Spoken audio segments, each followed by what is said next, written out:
Bismillahirrahmanirrahim. Assalamualaikum warahmatullahi wabarakatuh.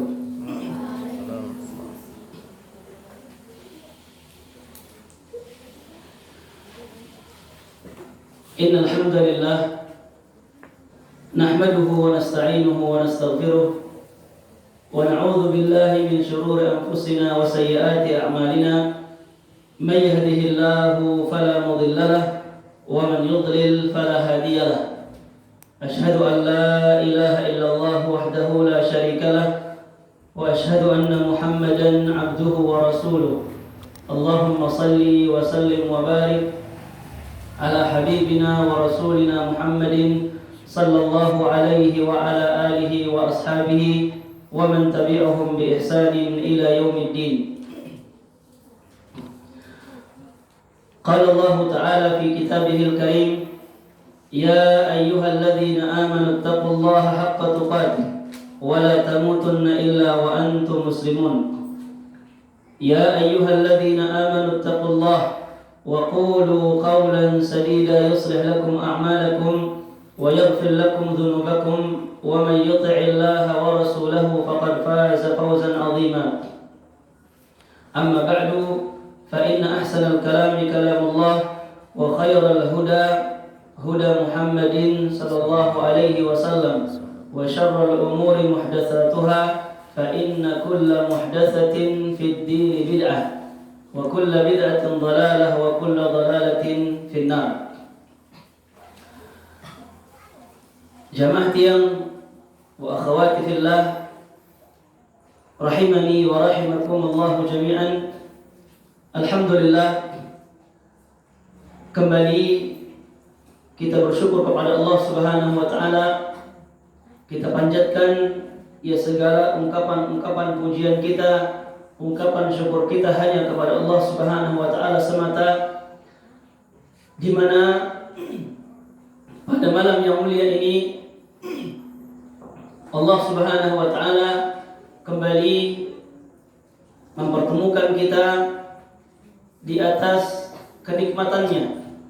Kita masih dimudahkan oleh Allah Subhanahu wa taala untuk bisa melakukan atau menikmati nikmat Islam ini, dan juga dengan kita dimudahkan oleh Allah Subhanahu wa taala untuk berada di atas jalan sunnah Nabi kita Muhammad sallallahu alaihi wasallam, di mana dua kenikmatan ini, kenikmatan al-Islami was sunnah, adalah satu-satunya kenikmatan yang berbeda dengan kenikmatan yang lain, di mana dua kenikmatan ini selama kita bisa menjaganya, sungguh ia paling bisa mendatangkan kebahagiaan kepada kita, baik di kehidupan dunia ini, terlebih lagi nanti di kehidupan akhirat kita.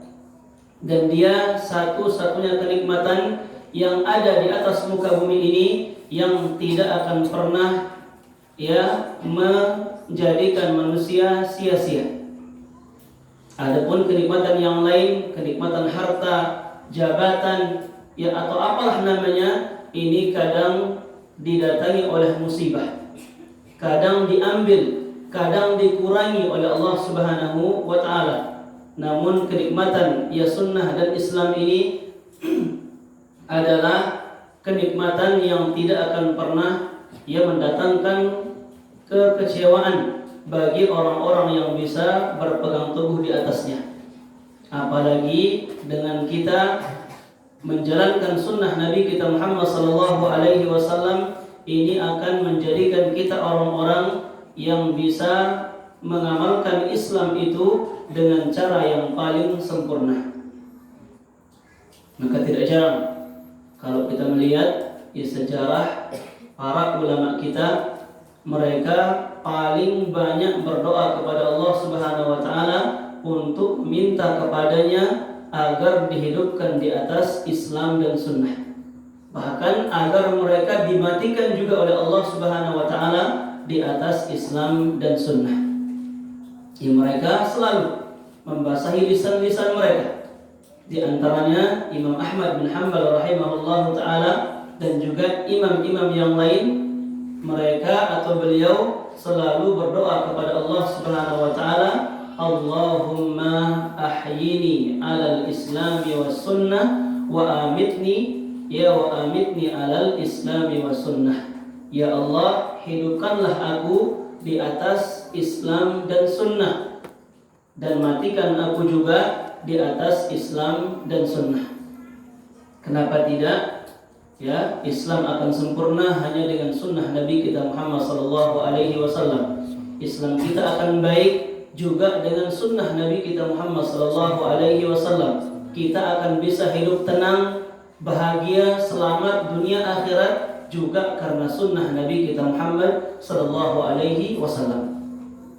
Ya, dalam sebuah riwayat dikatakan, inna sunnati kasafinati Nuhin. Sesungguhnya sunnahku ini itu bagaikan perahunya Nabi Nuh alaihissalam. Pernah dengar cerita Nabi Nuh alaihissalam tentang perahu beliau? Ya, dimana ketika Allah timpakan musibah langsung di dunia kepada orang-orang yang durhaka kepada Nabi Nuh alaihissalam. Musibah apa? Musibah banjir, di mana diceritakan ketika itu tidak ada satupun manusia, tidak ada satupun makhluk yang selamat dari bencana musibah dulu ya ketika itu, kecuali orang-orang yang berada di atas perahunya Nabi Nuh alaihissalam. Itu zaman beliau. Namun sekarang ini perahu itu adalah sunnah Nabi kita Muhammad sallallahu alaihi wasallam, dan ini langsung disabdakan oleh beliau. Inna sunnati kasafinati Nuhin, faman rakibaha faqad naja. Sesungguhnya sunnahku itu bagaikan perahunya Nabi Nuh alaihissalam. Barang siapa yang menaikinya, berjalan di atasnya, ya teguh di atasnya, maka mereka orang-orang yang akan diselamatkan oleh Allah Subhanahu wa taala. Wa man lam yarkabha, namun sebaliknya, barang siapa yang tidak menaikinya, barang siapa yang tidak berjalan di atasnya, atau barang siapa yang tidak teguh di atasnya, faqad ghariqa wa halak, maka mereka yang pertama orang-orang yang akan tenggelam ya dalam lautan fitnah dunia ini.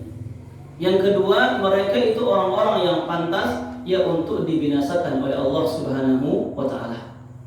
Maka berbahagialah kita ya sampai detik ini, ya semoga Allah Subhanahu wa taala istiqomahkan kita sampai di akhir hayat kita. Kita masih ditetapkan, dipijakkan kaki kita ia berada di atas sunnah Nabi kita Muhammad sallallahu alaihi wasallam. Dalam hal apa? Dalam segala hal. Ya, dalam semua aktivitas dunia kita yang berkaitan dengan ucapan-ucapan kita, ya, berkaitan dengan gerak-gerik tangan dan kaki kita, lebih-lebih itu berkaitan dengan perkara-perkara ibadah kepada Allah Subhanahu wa taala. Karena tidak ada satupun ibadah untuk kita mendekatkan diri kita kepada Allah kecuali sudah dituntun oleh Nabi kita Muhammad sallallahu alaihi wasallam. Dan tidak ada pula yang namanya kemaksiatan dosa yang bisa mendekatkan kita ke neraka, bahkan memasukkan kita ke neraka, kecuali semua sudah dilarang ya oleh Nabi kita Muhammad sallallahu alaihi wasallam. Jadi semua gerak-gerik kita upayakan sesuai dengan aturan dan petunjuk Nabi kita Muhammad sallallahu alaihi wasallam. Karena kita yakin inna khairal hadi Muhammadin sallallahu alaihi wasallam. Karena sebaik-baik petunjuk adalah petunjuk Nabi kita Muhammad sallallahu alaihi wasallam. Terlebih dalam perkara-perkara yang kita paling banyak melakukannya. Apa itu? Ini kita bahas sekarang ini. Masalah apa? Masalah atau kaitan dengan ya gerakan lisan ini. Gerakan lisan kita ketika berbicara. Apapun yang keluar dari lisan kita, sekata, dua kata atau apalah namanya, harus kita atur, harus kita jaga dia ya tidaklah kata-kata itu keluar kecuali kata-kata yang menjadikan Allah ridho kepadanya. Dan jangan sampai ucapan-ucapan yang keluar ini itu menjadikan Allah murka kepada kita. Karena kalau Allah sudah murka kepada kita, Allah akan masukkan kita ke dalam nerakanya. Dan sungguh neraka Allah Subhanahu wa taala tidak ada otot manapun yang tahan untuk menahannya. Tidak ada seorang pun yang mampu memberikan bantuan kepada kita. Ya na'udzubillahi min dzalik. Apalagi sebagaimana yang sudah kita jelaskan pada pertemuan kemarin, ya, rongga mulut ini, ada masih hadisnya, rongga mulut ini adalah apa? Adalah salah satu penyebab terbesar, ya, seorang manusia akan dilemparkan ke jurang neraka Allah Subhanahu wa taala. Ketika Nabi kita Muhammad SAW ditanya tentang perkara-perkara yang paling banyak memasukkan manusia ke dalam neraka Allah Subhanahu wa taala, beliau menjawab ada masih ingat? Al-ajwafani, dua rongga. Salah satu dari dua rongga ini apa? Ya, rongga mulut. Lisan kita. Ternyata lisan ini, gerak-gerik lisan ini adalah salah satu penyebab terbesar, ya, seorang manusia dilemparkan ke jurang neraka Allah Subhanahu wa taala. Makanya tidak ada perkara yang paling berhak untuk kita penjarakan, untuk kita terus jaga dia, ya, kecuali yang namanya lisan ini. Lisan merupakan ratu dia atau raja, ya, bagi segenap anggota badan yang lain. Kalau dia baik, maka insyaallah taala anggota badan yang lain akan ikut baik juga pergerakan mereka. Namun sebaliknya, kalau dia bengkok lisan ini, maka dia akan bisa membengkokkan, ya, anggota badan yang lainnya. Maka kalau kita ingin tangan kita baik pergerakannya, telinga kita baik, ya, pergerakannya, kaki kita baik pergerakannya, maka jaga lisan ini. Jaga lisan anti, ya, jaga lisan kita. Kalau kita menginginkan pandangan kita baik, kalau kita menginginkan telinga kita baik, ya, atau anggota badan yang lain, sekali lagi jaga lisan kita. Jamaah yang wa akhwati fillah rahimani wa rahimakumullah jami'an, kita sampai ke poin yang ke-11. Sebagaimana yang disebutkan di sini dalam kitab yang mulia ini, kitab Nasihatul Nisa li Ummi Abdillah, ya, anak dari Syekh Al-Walid Muqbil Ibn Hadi rahimahullahu ta'ala. Kata beliau, ya, poin yang ke-11, asy-syakwa. Apa arti syakwa? Syaka yashku syakwa. Syaka fi'il madhi, yashku fi'il mudhari, syakwa itu masdarnya. Apa artinya? Kita pernah dengar? Apa artinya syakwa? Keluhan. Ya, ucapan-ucapan yang kita keluarkan dari lisan kita yang apa? Yang menandakan keluhan.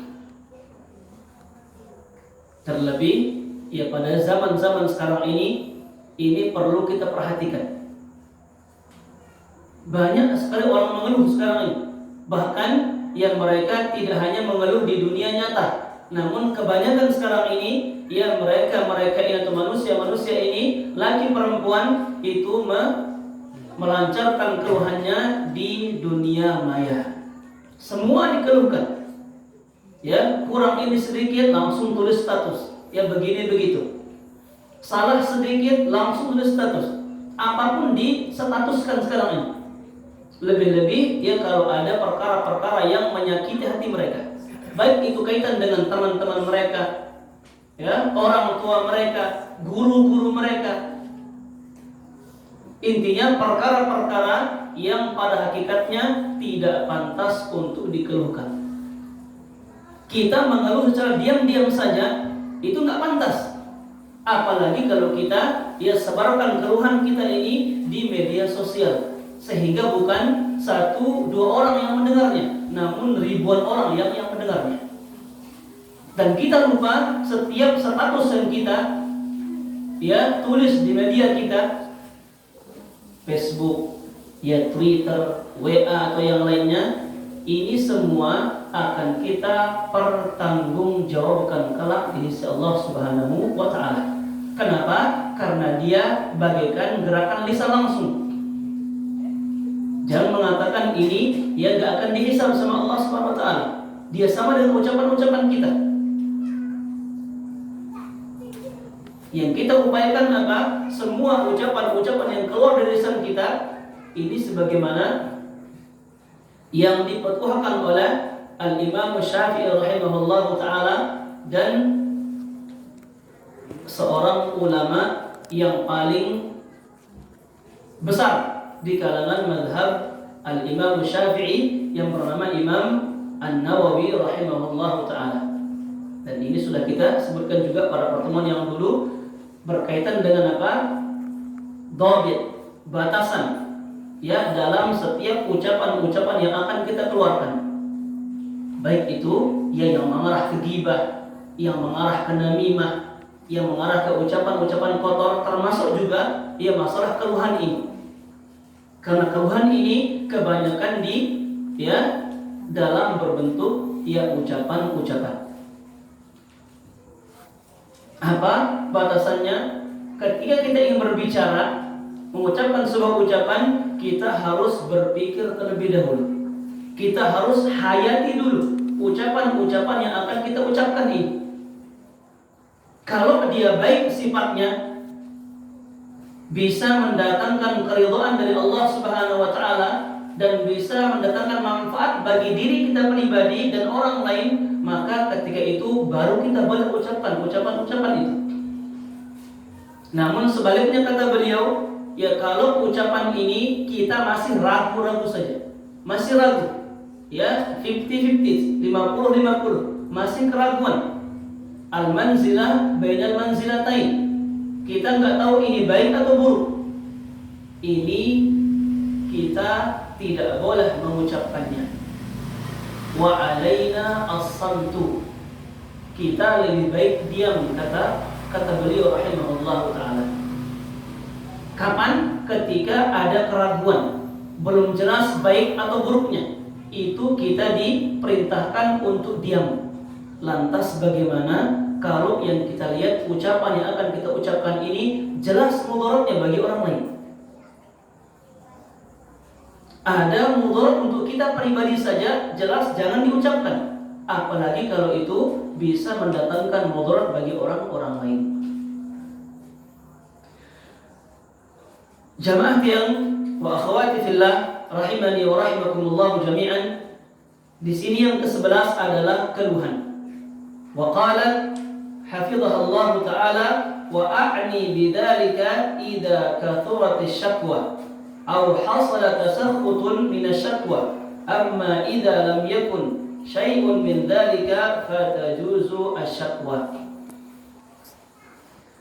Keluhan ini atau keluhan yang dilarang, yang kita tidak diperbolehkan untuk mengucapkannya, itu yang sifatnya banyak atau banyak mengeluh, atau keluhan-keluhan walaupun dia sedikit, namun ucapan-ucapan keluhan ini bisa mendatangkan kemurkaan dari Allah Subhanahu wa ta'ala. Amma idza lam yakun syai'un min dzalik. Namun kalau seandainya keluhan ini tidak banyak, sekali dua kali saja, dan diucapkan, digerakkan sesuai dengan apa yang Allah atur dalam masalah ini, maka keluhan itu tidak mengapa. Ada dua syarat berarti. Yang pertama, keluhan itu tidak banyak sifatnya. Yang kedua, keluhan itu tidak sampai mendatangkan kemurkaan dari Allah Subhanahu wa ta'ala. Maka keluhan atau syakwa ketika itu diperbolehkan. Karena banyak sekali ayat-ayat Al-Qur'anul Karim dan hadis-hadis Nabi kita Muhammad sallallahu alaihi wasallam yang dalam hal ini Allah Subhanahu wa ta'ala mengkisahkan ya tentang sebagian nabi dan rasul Allah Subhanahu wa taala dan kebiasaan orang-orang saleh yang melakukan atau yang berkeluh kesah kepada Allah Subhanahu wa taala. Di antaranya di sini disebutkan tentang keluh kesahnya Nabi Ya'qub alaihissalam yang Allah Subhanahu wa taala abadikan dalam surat Yusuf ya ayat 86. Ketika Allah Subhanahu wa taala berfirman, "Innama ashku bathi wa huzni ila Allah." Dan sesungguhnya ya aku hanya berkeluh, yang mengeluhkan kesedihanku, kemelaratanku ilallahi subhanahu wa ta'ala. Sesungguhnya aku ya hanya mengeluhkan, berkeluh kesah tentang kesedihan dan yang lainnya itu kepada Allah Subhanahu wa ta'ala. Begitu juga ya tentang Nabi Ayyub alaihissalam yang Allah abadikan dalam surat Al-Anbiya ayat 86.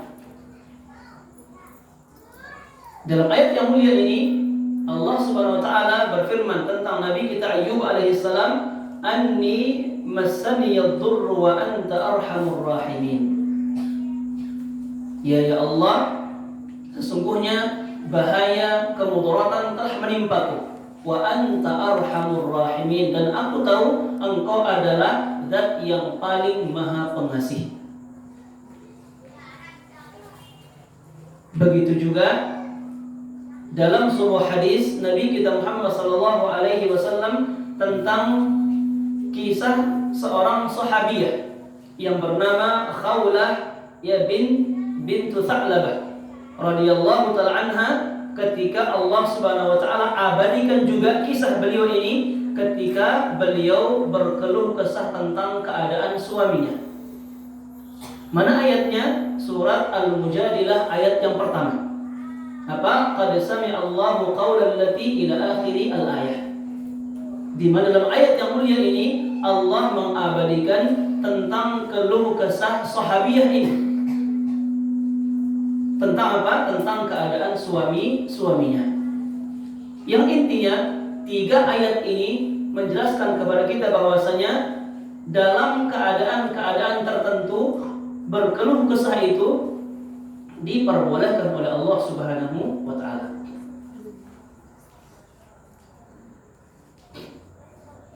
Jamaah yang wa akhwati fillah rahimani wa rahimakumullah jami'an. Salah satu di antara kondisi-kondisi yang kita diperbolehkan untuk berkeluh kesah. Waqila la ba'sa an yajhar bis-su' min al-qawli ala man zalamahu. Berdasarkan surat An-Nisa ayat 148, la yuhibbullahu al-jahra bis-su' min al-qawl illa man zalim. Sesungguhnya Allah Subhanahu wa taala tidak menyukai ucapan-ucapan yang dibesarkan. Ucapan-ucapan yang dibesarkan yang sifatnya buruk. Illa man zalim, kecuali bagi orang-orang yang terzalimi. Maksudnya apa? Mana keluhan di sini? Ketika seseorang mendapati kezaliman dari orang lain. Ketika kita mendapatkan kezaliman, ada orang yang berbuat buruk kepada kita. Dalam hal ini kita diperbolehkan untuk berkeluh kesah, melaporkan orang yang menzalimi kita ini kepada orang yang berwenang. Lapor ke polisi misalkan. Kalau kita santri, ya lapor kepada wali kelas atau kepada guru atau kepada orang-orang yang berwenang dalam menangani masalah ini. Kalau kita dizalimi, maka kita diperbolehkan dalam hal ini untuk melakukan keluh kesah kepada orang-orang yang mendolimi atau yang punya wewenang dalam masalah ini. Sehingga ya dalam kita berkeluh kesah, kita akan mengatakan kepada orang yang berwenang ini, Bapak, Ibu, ya si fulan atau fulana telah menzalimi saya. Saya sakit hati karena saya nggak salah, namun tetap dizalimi. Ini keluh kesah namanya. Namun diperbolehkan dalam masalah ini kapan? Ya ketika kita mendapatkan kezaliman dari orang-orang lain. Dan ini sesuai dengan ayat Allah Subhanahu wa taala dalam surat An-Nisa ayat 148. Secara umum, sebagaimana yang kita katakan tadi, keluh kesah itu diperbolehkan dalam syariat Islam. Namun tentunya kalau kita lakukan sesuai dengan aturan yang diberikan oleh Allah Subhanahu wa taala. Yang pertama apa tadi? Sifatnya tidak banyak, tidak sering. Ya, yang kedua, keluh kesah ini kita lakukan sesuai dengan aturan Allah Subhanahu wa taala. Maksudnya apa? Di antara aturan-aturan Allah Subhanahu wa taala, ya dalam kita berkeluh kesah, sehingga keluh kesah kita ini ya diperbolehkan dalam syariat Allah Subhanahu wa taala.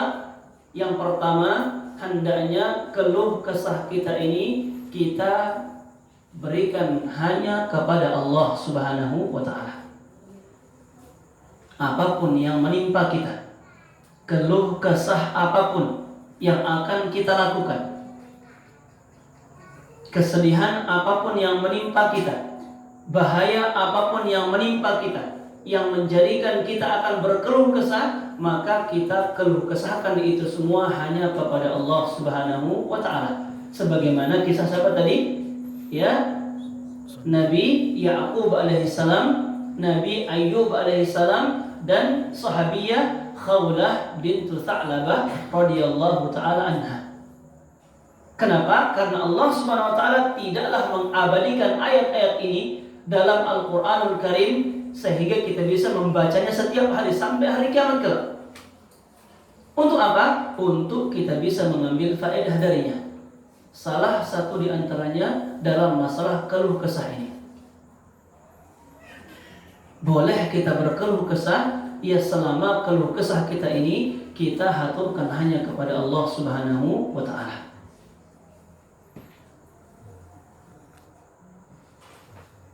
Yang kedua, di antara aturan Allah dalam masalah ini, kita boleh berkeluh kesah, ya mengeluhkan perkara-perkara kesedihan, perkara-perkara yang tidak mengenakan yang menimpa kita, boleh kita keluh kesahkan kepada manusia, kepada makhluk. Apa caranya tadi? Ketika kita ya diberikan kezaliman oleh mereka, seperti contoh yang kita datangkan tadi. Nah, ini dua aturan sehingga ucapan-ucapan lisan kita ini bisa mendatangkan pahala bagi kita dan tidak mendatangkan dosa bagi kita. Jamaah yang wa akhwati fillah rahimani wa rahimakumullah jami'an, disebutkan oleh para ulama kita, di antaranya Imam Ibnu Qayyim rahimahullah taala dalam kitab beliau menyebutkan bahwasanya ada 3 macam keluh kesah. Ada 3 macam keluh kesah yang sering dilakukan oleh manusia, lebih-lebih bagi seorang perempuan. Yang pertama, ini yang paling baik, yang paling tinggi kedudukannya di sisi Allah Subhanahu wa taala, dalam artian keluhan yang pertama ini itu menandakan kita ini orang beriman kepada Allah Subhanahu wa taala. Bisa mendatangkan pahala bagi kita. Ya, bahkan dikatakan bisa menyempurnakan iman kita hanya kepada Allah Subhanahu wa taala, karena sungguh ya menunjukkan akan ta'alluqnya hati kita, terikatnya hati kita itu hanya kepada Allah Subhanahu wa taala. Mana yang pertama ini? Antashku nafsaka ila Allah. Orang yang mengeluhkan tentang perkara dirinya hanya kepada Allah Subhanahu wa taala. Ini yang pertama. Ya, orang yang mengeluhkan perkara dirinya, kesedihan yang menimpanya, musibah yang menimpanya itu kepada Allah Subhanahu wa taala. Kenapa? Kenapa yang pertama ini dikatakan keluhan yang menunjukkan keimanan seorang hamba kepada Allah Subhanahu wa taala? Menunjukkan akan keimanan seorang hamba kepada Allah. Kenapa?